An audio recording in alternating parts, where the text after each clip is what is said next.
नमस्कार दोस्तों, हमारी आज की कहानी है बड़ी होती बेटी की सोच से परेशान हुई माँ। कहानी पसंद आए तो चैनल को सब्सक्राइब जरूर करना।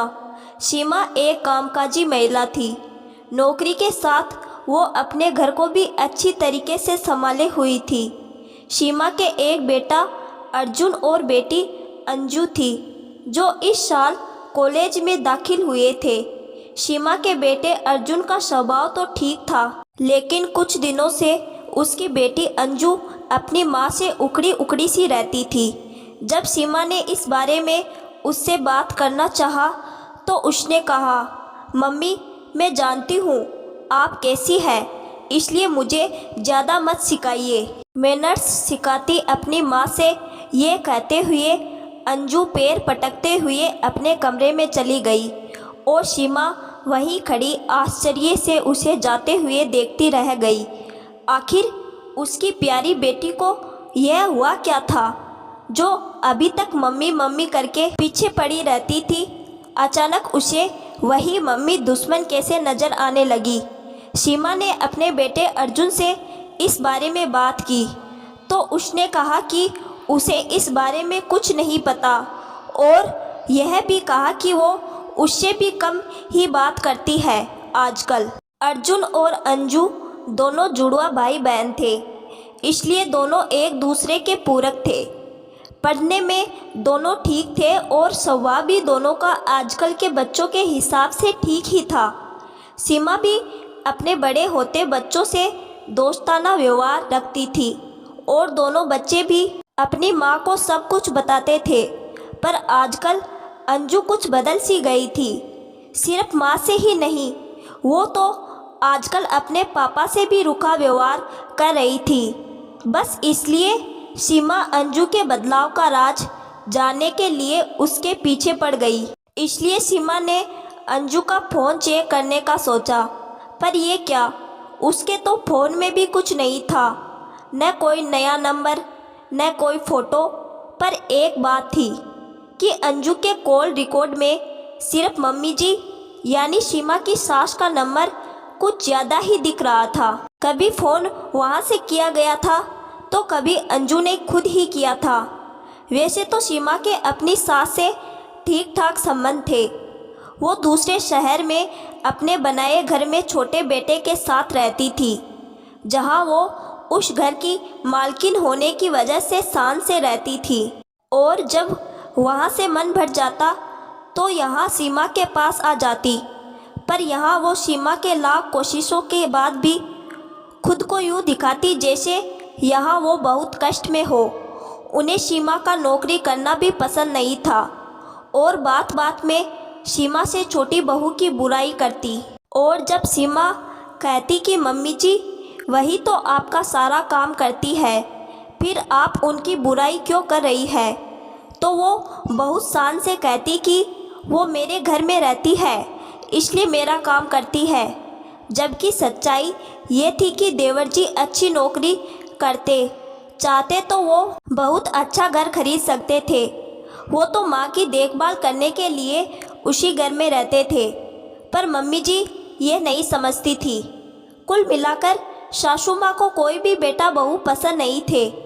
अब मम्मी जी अंजू से क्या बात कर रही थी जिससे अंजू का बर्ताव बदल गया था। सीमा के लिए ये जानना जरूरी हो गया था, तो उसने चुपके से अंजू के फ़ोन की कॉल रिकॉर्डिंग ऑन कर दी और दूसरे दिन कॉल रिकॉर्डिंग सुनी, जिसमें अंजू उन्हें अपने पास आने को बोल रही थी और वो ये बोलकर कि तुम्हारे घर में आओ तो तुम्हारी मम्मी पापा को बहुत परेशानी होती है। तुम्हारे माँ बाप ना तो मेरा ख्याल रखते हैं, न ही ठीक से तुम्हारी अच्छी परवरिश कर पा रहे हैं। एक छोटे से घर में ही तुम सबको रख रखा है। ये नहीं कि एक बड़ा सा घर ले ले जिसमें तुम सबके अपने कमरे हो। और तुम्हारी माँ तो बस नौकरी के बहाने सुबह घर से निकल जाती है। न घर के काम से ज़्यादा मतलब है, न ही तुम लोगों से। अंजू भी उनकी हाँ में हाँ मिलाते हुए घर की छोटी से छोटी बात उन्हें बता रही थी। यह सब सुनकर तो सीमा आश्चर्य से मुँह खोले ही रह गई। ऐसे कैसे कोई दादी अपनी पोती को उसके माँ बाप के खिलाफ भड़का सकती है, जबकि वो बहुत अच्छे से जानती है कि हम अपने बच्चों का कितने अच्छे से ख्याल रखते हैं, उन्हें कोई कमी ना हो, इसलिए ही तो सीमा ने नौकरी करना शुरू किया था। नहीं, मैं माँ जी को अपनी बच्ची के मन में जहर नहीं भरने दूंगी। सोचते हुए सीमा ने उन्हें फ़ोन लगा लिया। हेलो मम्मी जी। हाँ बहू, बोलो, आज कैसे फ़ोन कर लिया? आप ऐसे क्यों बोल रही है? हर रविवार मैं आपको फ़ोन करती तो हूँ। हाँ, बहुत बड़ा एहसान करती हो मुझ पर। वहाँ से सास ने रोबीली आवाज़ में कहा तो सीमा भी थोड़ा कड़क होते हुए बोली, हाँ मम्मी जी, आज कुछ ज़रूरी बात करनी है आपसे। आप अंजू को हम लोगों के खिलाफ क्यों भड़का रही है? मैंने आपकी सारी बातें सुनी है, आप कैसे उससे हमारी बुराई कर रही है। हाँ हाँ, मैं तो तुम्हारी बेटी की दुश्मन हूँ। मम्मी जी गुस्से में बोली तो सीमा भी उतने ही गुस्से से बोली, मम्मी जी, आपकी बातों की सारी रिकॉर्डिंग है मेरे पास।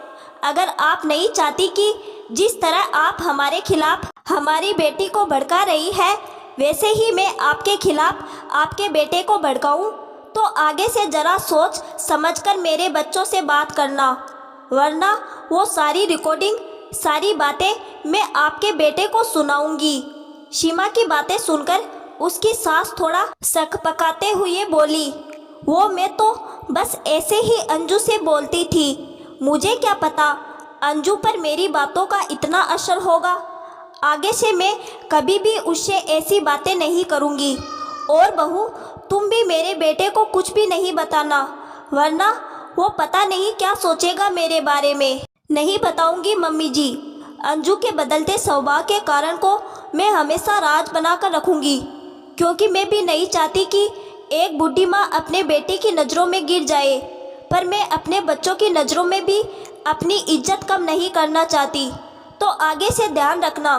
कहते हुए सीमा ने फ़ोन रख दिया और चल दी अपनी टीनेजर्स बेटी को समझाने कि यूँ किसी की बातों में आकर अपने सोच, अपने विचार नहीं बदलने चाहिए, वरना हम कैसे बनेंगे, क्या बनेंगे, ये दूसरों के हाथ में चला जाता है। उनका मनोरंजन होता है और हमारी ज़िंदगी खराब हो जाती है। तो दोस्तों, हमारी आज की यह कहानी आपको कैसी लगी, कमेंट करके ज़रूर बताइएगा।